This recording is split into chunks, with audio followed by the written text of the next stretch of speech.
E aí, pessoal, tudo bem com vocês? Eu sou o Wesley, serei o responsável pelo itinerário formativo de zoonoses tropicais, e essa é a nossa aula introdutória do curso. O que a gente vai discorrer aqui simplificadamente? Eu quero só fazer uma contextualização histórica, ou seja, trazer alguns dados da história, algumas motivações, e posteriormente a gente vai afunilando esses conceitos nas próximas aulas.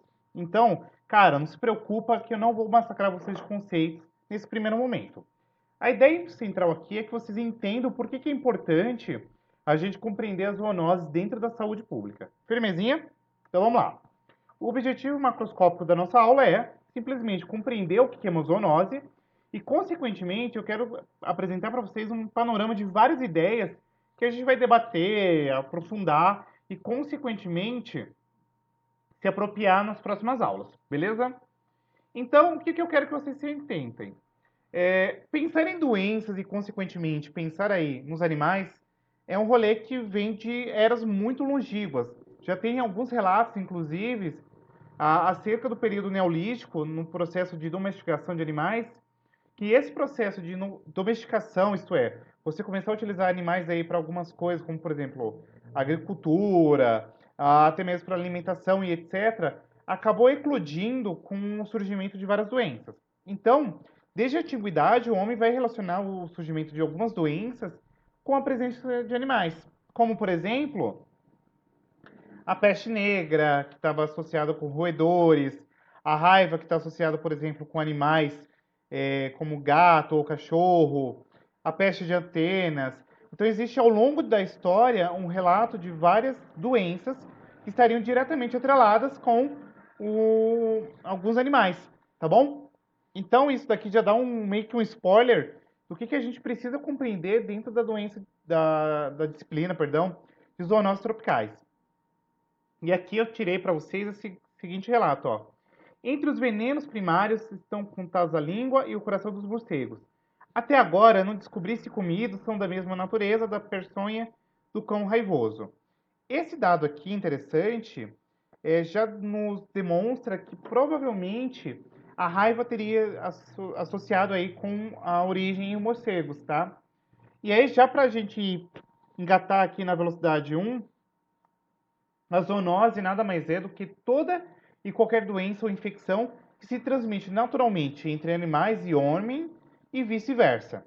Então, simplificadamente, quando a gente pensa em uma zoonose, é toda e qualquer doença ou infecção que tem a presença de homem e um animal, seja ele vertebrado ou invertebrado, tá?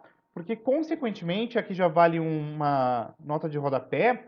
Até um tempo atrás, o pessoal falava, zoonose é qualquer doença associada entre o homem e qualquer outro animal vertebrado. E aí a gente já descobriu que não necessariamente acontece isso, porque, por exemplo, você pode ter a presença aqui de alguns vetores, como insetos, que são animais invertebrados, e, consequentemente, eles transmitem doenças também, como, por exemplo, a dengue, a zika vírus, chikungunya, febre amarela e etc. E aí a gente vai ver que existe uma porrada de várias doenças, por exemplo, como por exemplo a raiva, a criptocose, leptospirose e etc, que estão associadas aí com esse intercâmbio entre homem e outros animais, tá? Só um outro detalhe, inclusive, interessante, 61% das principais enfermidades aí que a gente conhece são de origem zoonótica. Ou seja, envolve animais aí na sua transmissão. E aí, pensando nesse lance de zoonose, que é uma infecção que envolve animais e o ser humano, a gente tem algumas classes de zoonoses. Se liga, a primeira são as zoonoses diretas. São basicamente aquelas zoonoses na qual você tem um agente aí transmissor que persiste com passagens sucessivas por uma única espécie de animal vertebrado, como, por exemplo, a raiva.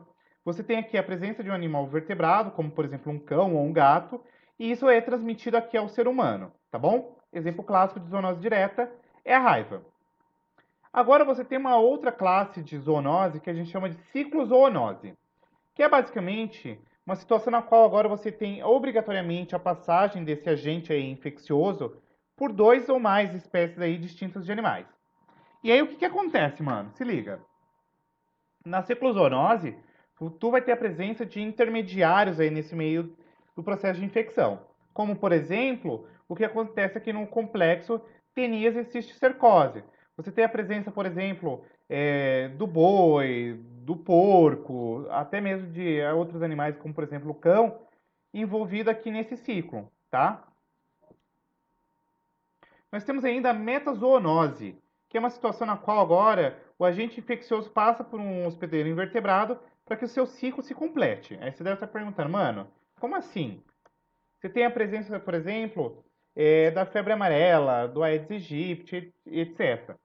Aqui você tem, por exemplo, ó, um mosquito vetor, que ele é infectado aqui quando ele pica um primata e aí, consequentemente, isso daqui é passado aqui para o ser humano. Então, a metazoonose, ela precisa aqui de um vetor, que no caso, geralmente é um inseto, tá bom?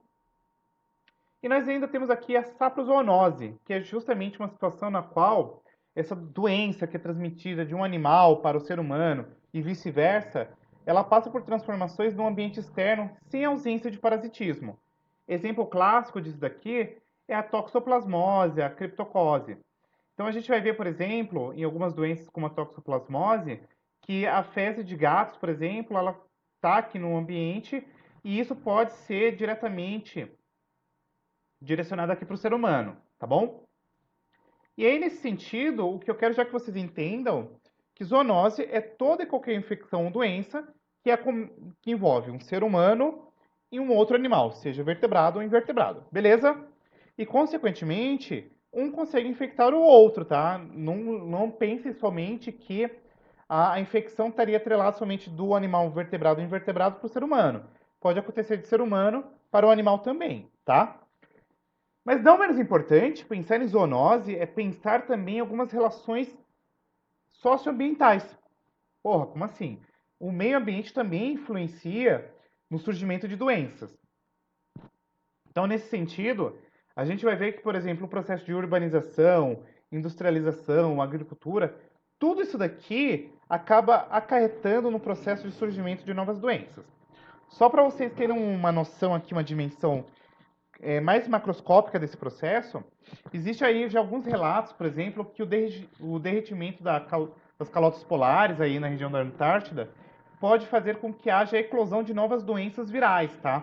Tem vários vírus que estão adormecidos ali nas geleiras, e nesse processo de descongelamento, ou seja, ocasionado aí por fenômenos como o aumento do aquecimento global, o efeito estufa, acaba por acarretar o surgimento de novas doenças, seja virais, bacterianas, fúngicas e ocasionado por outros protozoários e etc.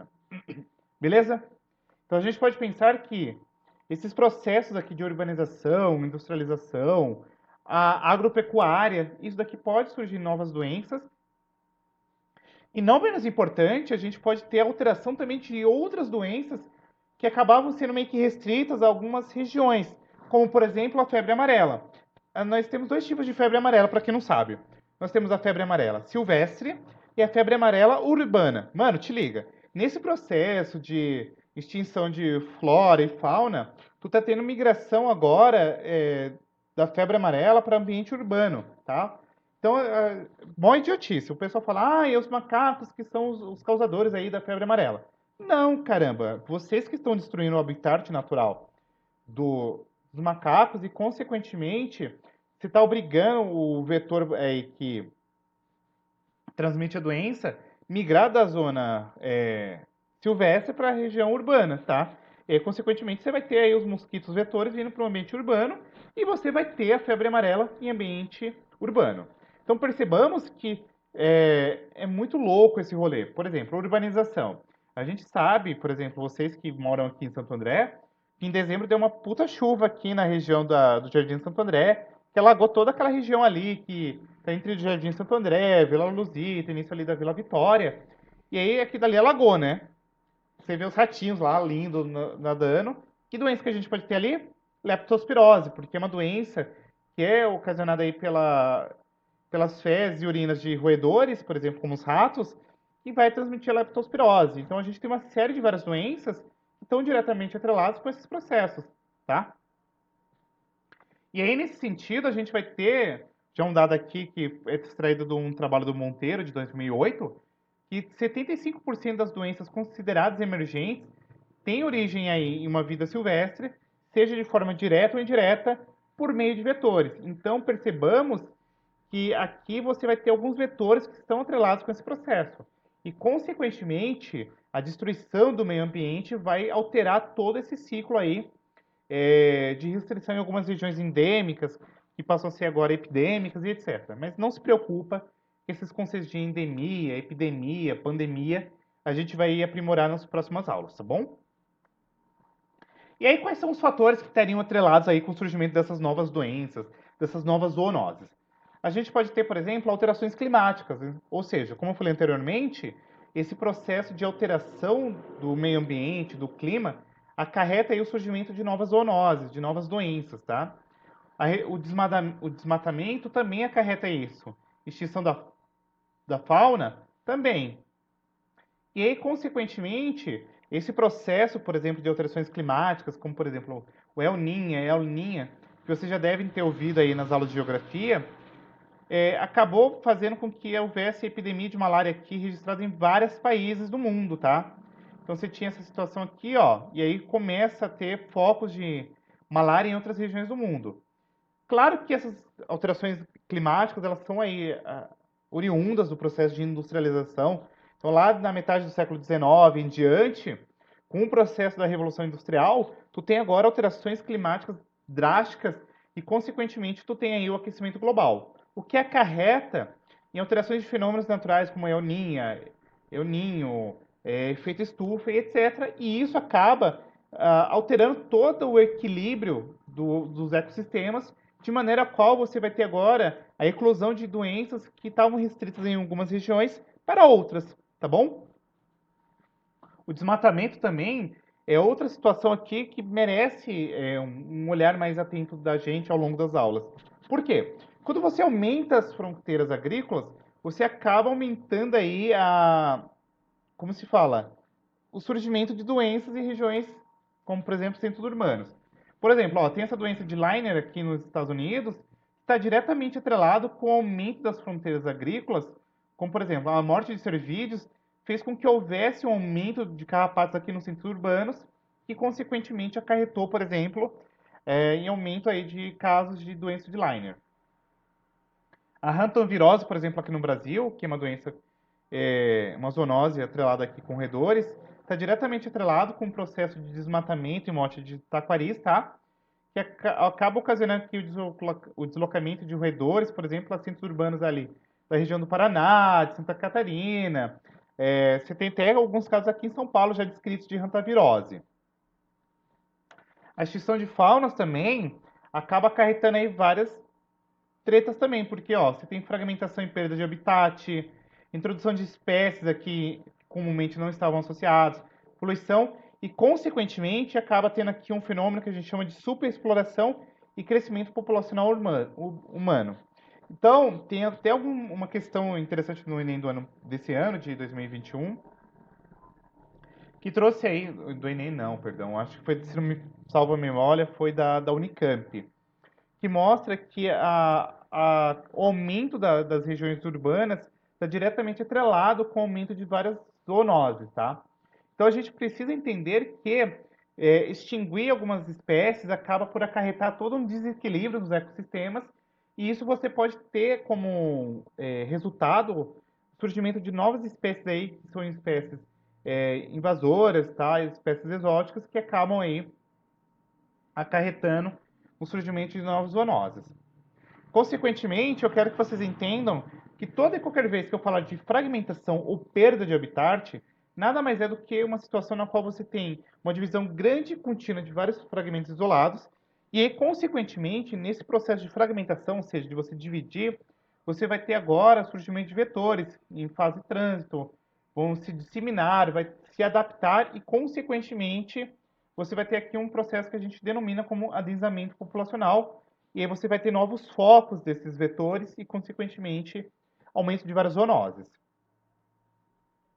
Acrescido a isso, a gente precisa entender aqui da invasão de espécies exóticas. Então, por exemplo, quando você tem a introdução aqui de saguis em áreas de preservação do mico-leão dourado, você tem por consequência o surgimento aqui do Trypanosoma cruzi, que está associado com a doença de Chagas, e isso daqui passa para outros mico-leões dourados, tá? Então percebam que quando você tem aí o surgimento de novas espécies exóticas, o rolê é meio mais complexo, tá? Não é só você colocar um animalzinho ali e falar, ai, fica aí.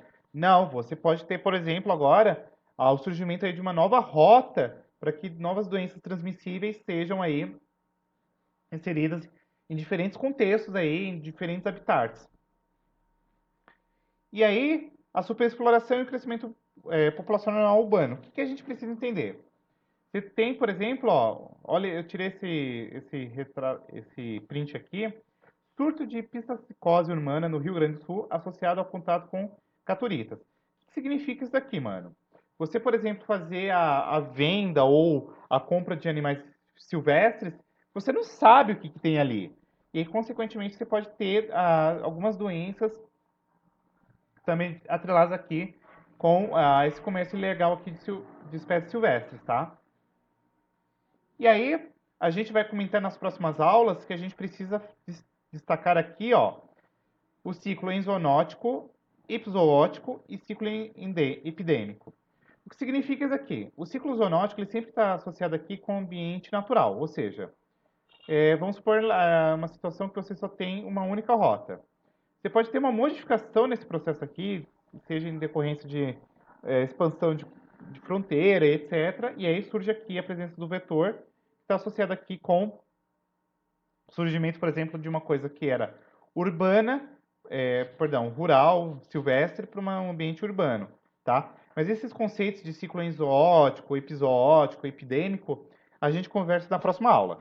Mas já tenham aí por base, já pesquisem para a gente discutir nas nossas aulas presenciais, tá bom?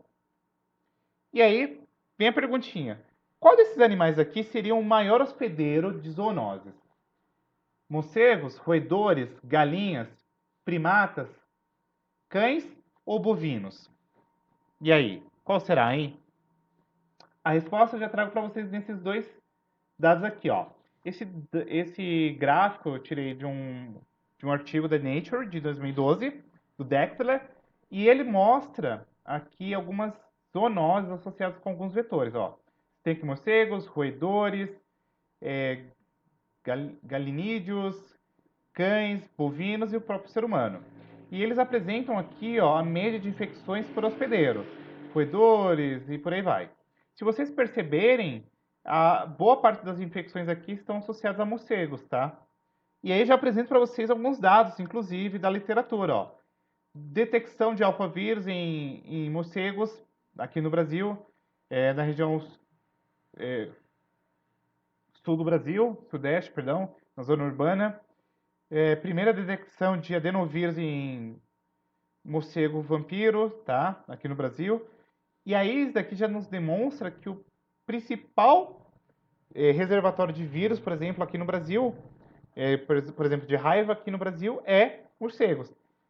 Mas a gente vai ver que não é só zoonoses virais, tá? A gente tem zoonoses bacterianas, fúngicas, nós temos protozooses, e essas doenças a gente vai discutir ao longo do nosso curso, tá bom? Eu espero que essa aula introdutória tenha dado aí uma dimensão macroscópica da importância da gente se aprofundar nesse itinerário, tá bom? E é isso. Eu espero que você tenha curtido. Se você curtiu, se inscreva, ativa o sininho, comenta, compartilha. E é isso. Beijão e até a próxima. Fui!